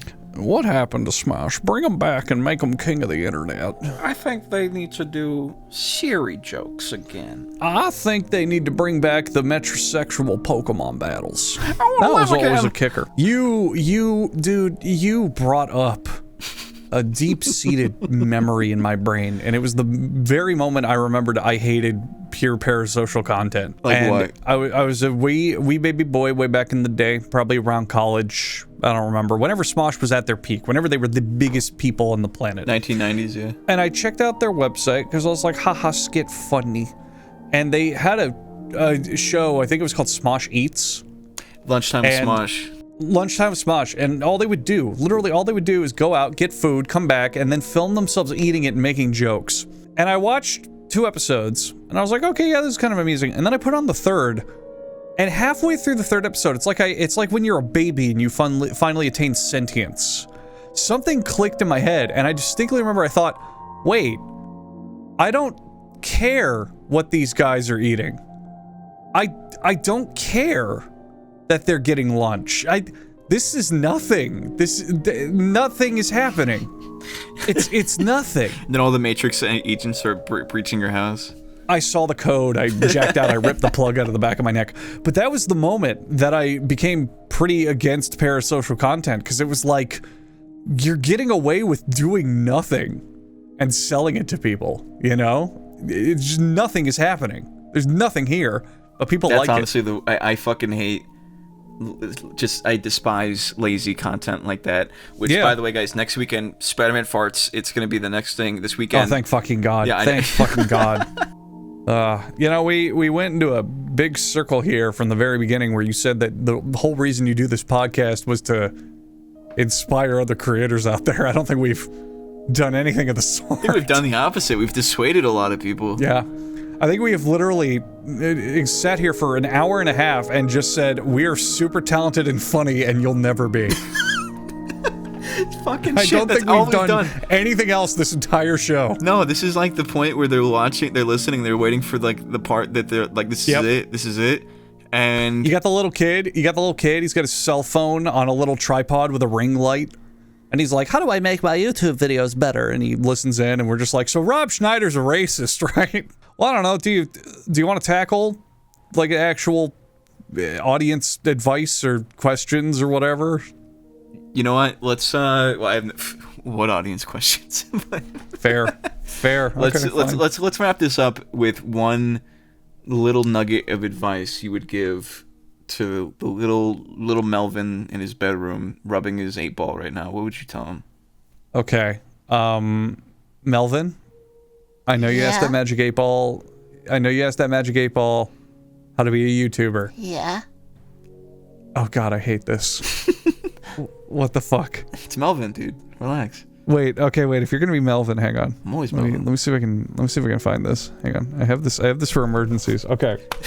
In case of Melvin break glass. Yeah. So if you're gonna be Melvin, I'm gonna be very strong, oh my God, attractive dad. Rob Schneider. Yeah. Oh, hello, son. Hello, Melvin. I just got back from the gym. You scare me. Oh, anyway, son, the secret to life is bench pressing. Yeah. 10 by 10s, 5 by 5s. Yeah. this is stupid. No one's laughing at this. I'm laughing. Fuck you. No, I'm laughing too. That's it. That's the nugget of advice. Just laugh at the audience. Fuck them. If you out there want advice on how to start YouTube, the best advice I can ever give you is you will fail. Don't do it. You fucking suck. You're not funny. Don't even try. You want YouTube advice? All right, here. Sell me this pen.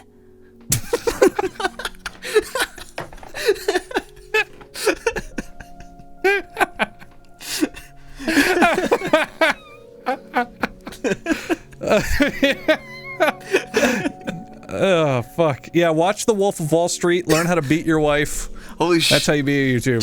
Just copy the lifestyle of his character. Mine is getting caught by the FBI. Yeah. I hate to admit this. I saw The Wolf of Wall Street in the theaters. Literally in a packed fucking theater. It was like opening weekend. Have you seen that movie? Yeah. So there's some obvious comedy in there. Like, there's some obvious things made to be funny. Nothing in that movie made me laugh harder than when he's walking through the house and his wife is like, Jordan, stop. Jordan, you can't do this. And he just, without the camera cutting away, without missing a beat, turns around and fucking right hooks her right in the face and keeps walking. I unironically laughed and had to stifle it in a crowded theater. I thought it was so fucking funny. It felt like a comedy.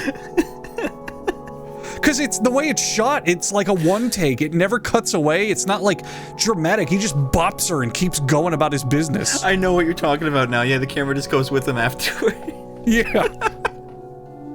That movie's a fucking trip. Yeah, so just watch that. That movie's awesome. Do crack. beat your wife, watch a Don't bother helicopter. watching the movie. Don't bother watching the movie. Watch the fuck supercut of it, where it's just Leonardo going fuck, fuck, fuck, fuck. Yeah, honestly, if you're listening to this right now, you've already gone too far. Yeah, I don't know why you're listening to this right now. We didn't have a plan. We didn't have anything. This podcast doesn't even exist, dude. As soon as you tell your friends about this, I'd have already deleted it. No one's gonna believe you. I'm gonna announce it to the whole internet. I'm gonna tell everyone I'm on this. You know what? I'm gonna announce it right now so that you're committed to finishing this episode and putting it up. Don't you fucking dare. Why not? 'Cause I have a whole other episode to edit. If he What? Yeah, if they find I thought I was your second. No. I can deal with not being the first, but like after that, it gets a little gunky in there. Listen, look in the order. It was him, you, and then Elongated Man, and he stretches all the way back up to first because it's his power and he can do that. Shit, you're right. Spoil it for me. Who's the upcoming? Okay, Kaiser Neko. It should have been out by now. If you guys want to go back and listen to that episode, it will be in the description below. Just kidding, it's not there, but you looked stupid. Fucking idiots. Fans are dumb. Yeah, like everyone knows that. Yeah, dumbass. There's something that you learn when you cross 1 million subs. It's kind of the secret to YouTube. It's like opening the fucking Ark of the Covenant. The fans are stupid and owe you nothing, and you should hate them at all times and give them nothing. Like, fuck them, you know? Not you guys, though. Not you listening to this. You're cool, but like the other guys are kind of stupid. I would wager 10% of the people listening. But not this guy, like in particular. No, Not no, you. You were listening cool with. right now. You listening right now? No. But if you're listening with someone else, like let's say you're in the car or something, everyone else you're with, yes, fuck them. They suck ass. That car that gave you a stink eye before, he could hear what you were. He can hear this. Yeah. It's way louder I than don't you think care. it is, dude. You can fight me in real life. JJ, what's your address?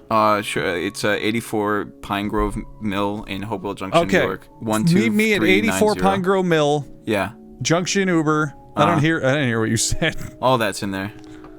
Okay. There's probably some You guy's can real follow the house. link in the description to geolocate my house. You can guys just send me an email. I'll open it. Just put a phishing link in there. Cut the middleman. Yeah. All right, you want actual real advice that I just thought of that I'll also complain about on air that I think you will agree with me? Yeah. Go for it. All right. So it goes along with the audience sucks and fuck them and I hate them. That's a goof and a gaff, but I will give you all out there legitimate real advice that comes from this. Don't bother saying hello or thanking your subscribers in your videos. I'm dead serious. I'm dead serious. All it does is take up valuable runtime from new viewers. It is a waste of time. And I mean that. That's actually honestly so true. It's weird watching a video that you have no idea who he is, and then he's like, by the way, guys, if you guys remember the last video we talked about, really appreciate it. It's like, what the fuck? What's going on? Yep. Don't do that. So many people fall into this trap. So many new YouTubers, so many people who have good videos but like don't have an audience.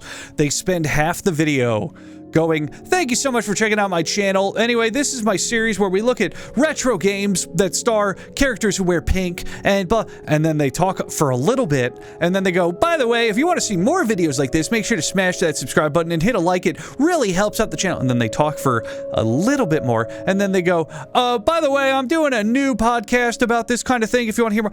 It's like, where's the video? Leave it for the end, because leave it for the end. Entirely. The only people you're talking to, the only people that will actively give a fuck about anything you're saying, are only going to be the people that make it that far. The people that don't care, they're going to sign off, and they're fine. They just saw the video. Yes. They're good. Just for the people that if give a your shit. Your video at any point in it has lines similar to, thank you so much for coming back to my channel, guys, or anything like that, you have failed.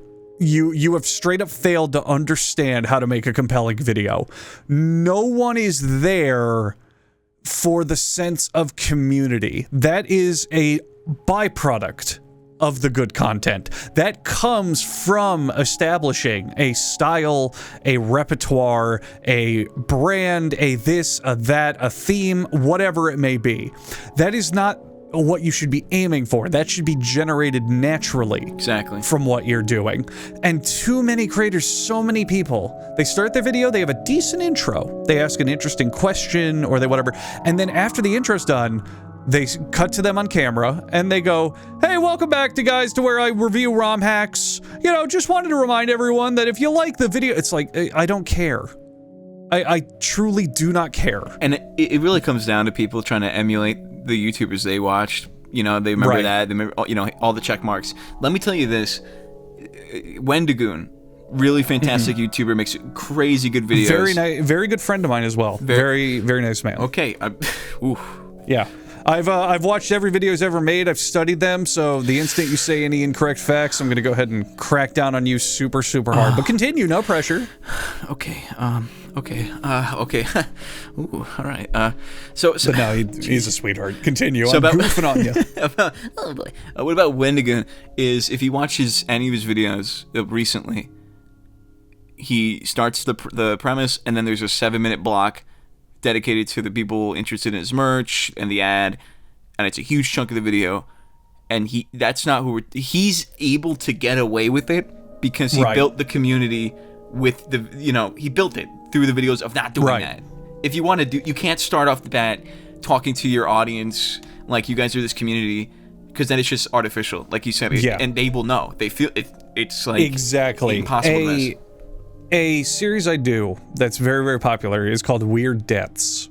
And there's this giant Wikipedia list, and it's called The List of Unusual Deaths. By the way, Weird Deaths, better title. Unusual, kind of lame. Weird, now that's better. Ooh. And you'll notice that every entry I do on it always starts with a commentary on what I'm about to talk about. I never start any of them with, welcome back to this episode of Weird Deaths, the series where I do this. I save that for later to communicate to people, hey, this is part 7, or hey, I did more of these if you want to watch them. But the video always starts with a joke related to the premise or something like that. And I'll bet you maybe the first episode of this, when it was new, I didn't follow this script and I'm going to look like a fucking idiot. It's possible. But that's normal. I know all the new episodes do it because I know that people. So it's like all this marketing trick shit that you just learn from doing it. The worst thing you can ever do for your videos if you want views is put them in a series. Because what jackass is going to go, oh, I'm going to start this series at episode 38? No one. Exactly. So if you make a new video and you say, oh, this is part 38 in my series, and you put number 38 in the title and this and that, you've just cut out anyone who hasn't already seen your videos. So no one's going to watch it. You know, I have this new gaming channel, and I tried to bring back the Let's Play format with it initially. I did numbered episodes, numbers in the thumbnail, like, oh, and all the people, they'll catch on, whatever, and I wanted to capture that old spirit of, yeah, you keep up with the Let's Play, but it's just not a thing anymore. You know, it's streaming, and how it's changed, you can't really do it anymore. So now I've swapped over to, there's no numbers in the thumbnails, there's no numbers in the title, and every title is a standalone joke about what happens in that episode. And I've had people complain, and they're like, oh, there's no numbers, I don't know what episode it is, and this and that. And I'm like, yes, you are right from a logic standpoint. And I agree with you. It would make so much more sense to have like a numbered series, but that's not the game. No. That's not the business anymore. So, for example, we play Batman Arkham Asylum. And I could put, oh, Batman Arkham Part 1, Harley farts. Batman Arkham Part 2, the Joker smells. Like, I could do that. Or, if I just called the episode 1, Harley farts in Arkham Asylum. And then episode 2, just call it Joker smells in Arkham Asylum. That will get infinitely more views. Exactly. Because people don't feel like they have to start from the beginning, or they're missing something. Yeah. You know? In today's, with today, when everything pretty much you can imagine, you can just find immediately, unless it's like a narrative-driven thing, nobody's coming back for the next one. I mean, there will be people, but not in droves. Of course. You have to grab them It just cuts your audience, you know? It cuts it every time. You got to grab their attention immediately every fucking time. That's why when I did the gaming thing, I fell into the trap of using the numbered names or whatever, but I would always make sure it's a different title and a different thumbnail. It's got to be something new each fucking time. And that's why I actually just hit 1 million on my gaming channel. Oh, did you? No. I haven't passed 15, but like it's like you get there and this is how, all right? Yeah.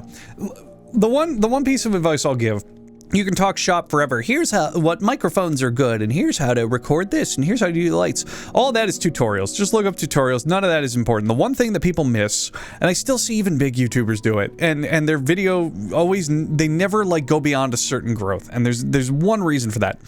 Every single video you ever make should assume the audience has never seen you before. Every single thing you make, you should make it as if everyone watching this is brand new. They've never watched my channel, they don't know who I am. Even if you have an audience of 1 million, 10 million, every single thing you make should be made with the idea of, how do I pitch this to someone who's never heard of me before?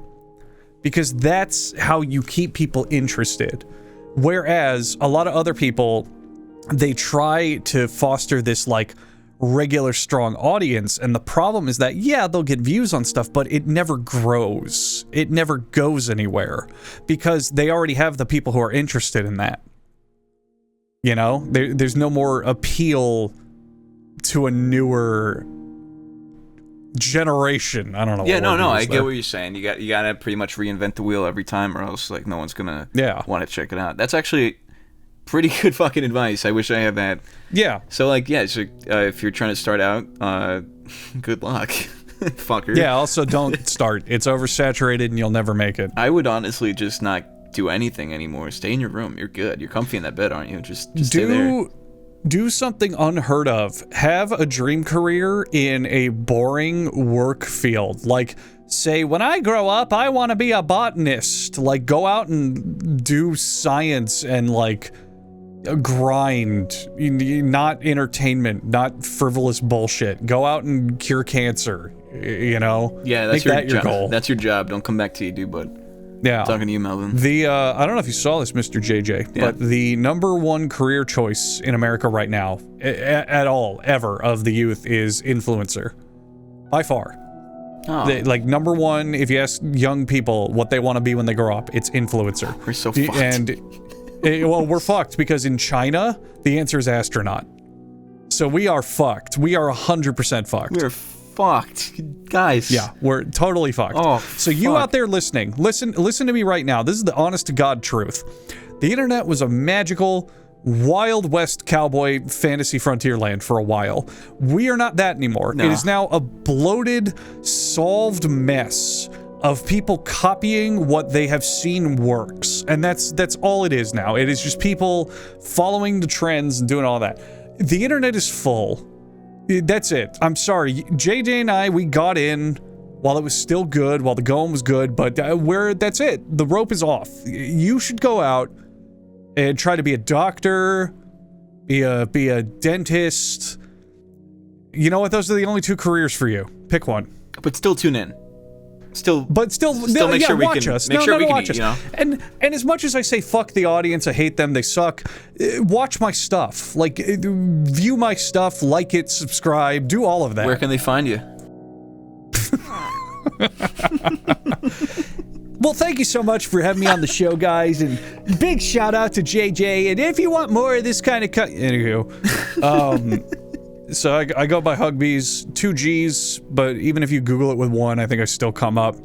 YouTube is honestly all I really do now. I have my main channel, and then there's a gamer channel that's linked on there as well. It's kind of most what I do. I do have my own podcast, the official podcast. You can find that audio places, Spotify, wherever. But that's a group thing with some friends. Still good, but if you want me and my work and my own vision, Huggbees on YouTube, and it's very good. I think it's very good. I'd watch it. I would too. Thanks. That's my glowing review. And what was your thing? What do you do on the internet? I don't know, man. Oh man, do you have to answer that question for people? Dude, do you know it's so hard? Oh, it's impossible. So hard. I just say I make videos online, and they say about what, and I just say comedy, and I cut it there. It's impossible for me. So #1, I've been doing YouTube for a long time, and when I first started, I just wanted to be a Let's Player streamer, just that, nothing else. So #1, all of my family still thinks that's what I do. I went to a wedding a few weeks ago, and I saw like my cousins and like my aunt, like people I don't really regularly see, and each and every one of them is like, "How's those video games on the internet? Are you still playing those games? You still doing that?" And it's like, I don't know how to tell them no. I just revived the DC character. Well, nothing major. I just revived a DC character long forgotten about, drugs. Cocaine But comeback. like number one, my family absolutely does not understand what I do. Not even the slightest. My mom, I love my mom. Nicest woman on the planet. I love your mom too. I have explained to her my job 19 times, and she still doesn't get it. She still doesn't understand that YouTube, you can make money, and you get paid in ads, and all that shit. So that's the one dilemma. And then the other dilemma is you'll be out in the wild, and you'll be like at a doctor's office, or like ordering at a restaurant and waiting around. And JJ, do you ever get the dreaded question where they go, "So what do you do?" And it's like, how the fuck do I answer this? Dude, my friend, I just got a text from a friend earlier. He became a priest. What the fuck do I say to him? Oh He boy. found his fucking vocation in God and shit. What do I say? I make I know. I make cartoon. So they'll ask me these questions, and sometimes it's like, oh god, I went to the bank for something important a while back, and it's like I have to put my occupation there because documents and shit. And the woman's typing on the computer, and she goes, "Oh, you do YouTube, huh? Well, what do you make?" And I'm just like, Oh, dude, doing how do I explain this? Because they never get it. They never understand. Not at all. Unless you do straightforward stuff like makeup tutorials or funny TikTok dances or Let's Plays in video games, they don't understand what you do at all. I feel like that's terrible, but then there's also the opposite end of the spectrum when they do know what that is and they get like extremely interested in knowing more. Have you had that?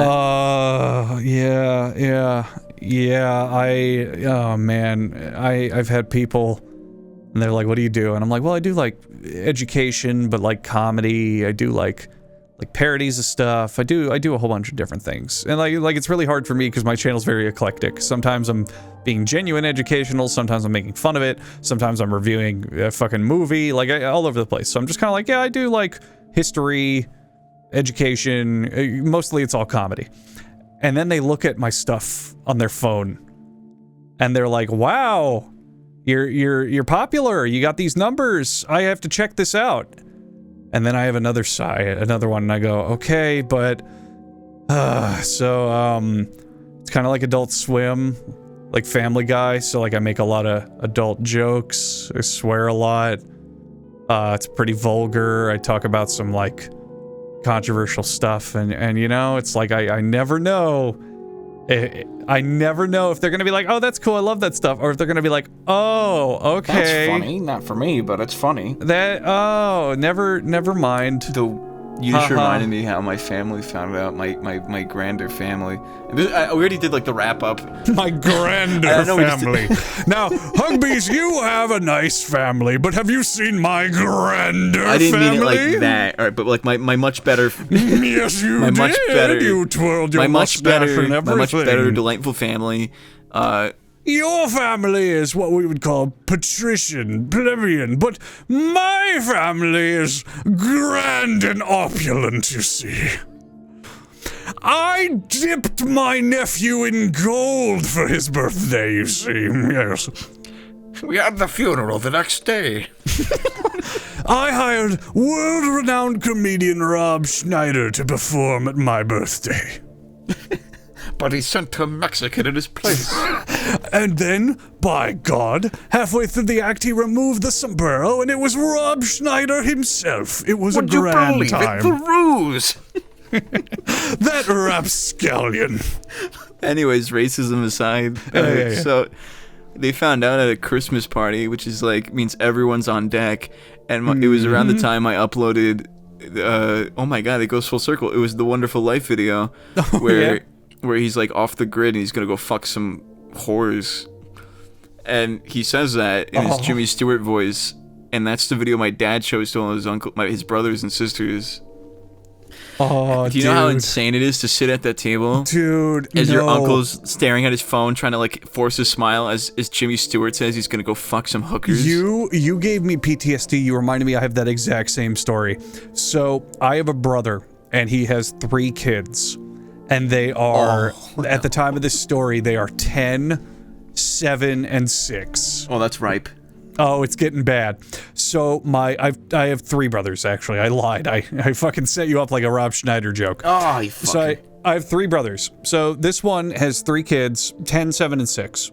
And it's Christmas, and we're all hanging out at my mom's house. It's all family gathering. And my other brother, who's a big fan of my stuff, loves it, thinks it's very funny, grabs the TV, pulls out his phone, and starts casting how it's made.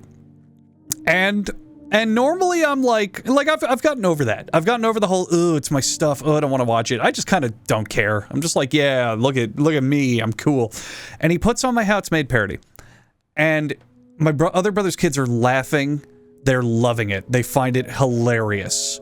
They are watching it. They're giggling. They're smiling. They're like, oh, this is so funny. This is too funny. And number one, this is already pretty bad. Because my first brother leans over and goes, hey, take a look at your audience. And I'm just like, oh. Holy shit. You went for the fucking jugular on that one, didn't you? They got that. Oh, but number 2, we get to a line where I say fuck. I think the joke was, like, I pretend I'm confused in the video, which the joke is, you know, the How It's Made narrator's confused by what's happening, and he goes like, I don't know what the fuck's happening here, but yeah, that happens. And the instant that happens, all 3 of the kids are silent because they're not allowed to swear, and they're not allowed to watch stuff with swears, and they all just go dead silent, and the whole room goes dead silent, and I just reflexively, to try to save everything, I go, haha, I said a bad word, sorry, haha. And it's just all the fucking joy of the room was gone. That's so just much absolutely worse. Flooded out of the house. That's so much worse. And on that joyful note, guys, we're gonna wrap up the episode on that despair, on utter fucking despair. Never be a YouTuber. It's suffering. It's misery. Hopefully we dissuaded you right fucking now, or else you're gonna experience it. Don't come back to this episode. Don't leave a comment saying that just happened to you. You know, I really hope your audience is smart enough to get sarcasm, because if they're not, we're gonna seem like just the most insufferable people on the planet. I'm gonna put a big /S on the title, please, so don't worry. Please. You should put on the screen whatever graphic you're gonna use whenever we're being sarcastic, like tinted in red, and put like a big stamp that says "Sarcasm activated." Just so they're sure. Just like a studio light that's like blinking in the corner. Like applause, except it says sarcasm. Yeah. Next to the applause one. Yeah. Well, applause and sarcasm, so everyone can go, Sarcastic applause. Sarcastic applause. Genius. Sarcastic. You know, there you go. That's your title for this episode. Sarcastic applause with Huggbees. There you go. That could be the podcast name. Someone do that. One of you guys fucking make sarcastic applause. I'll watch it. I like it. I like it too. It's way better than Joe Schmoes. Yeah. All right. Why don't you go ahead and plug your stuff, JJ? You did such a good job on this episode. You could find me on this channel.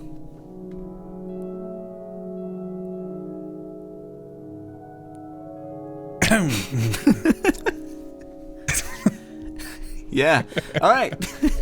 Thanks for listening. And if you made it this far, just want to say thank you guys for watching these videos. If you remember the last episode we did, that was also a really good one. Make sure you leave a like, hit subscribe, and fucking kill yourself. Oh God. Just kidding on the like. Yeah, oh my God. Yeah. You might want to cut that part out because of YouTube being the worst platform in the world. Oh, what, you guys don't like Filthy Frank or something? Oh God, an era that'll never happen again. Goodbye, everybody. Goodbye. No, you have to say it in here. Say it in the oddest voice you can do. I'm saying goodbye. Oh wait, no, I got a better one. Hang on. Goodbye.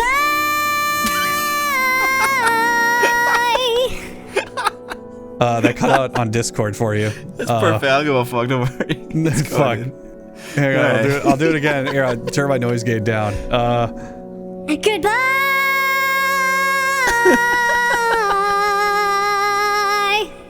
That was actually kind of awesome. Isn't that rad? It's like that my was best, pretty fucking cool. It's like the best thing I have here. All right, and done.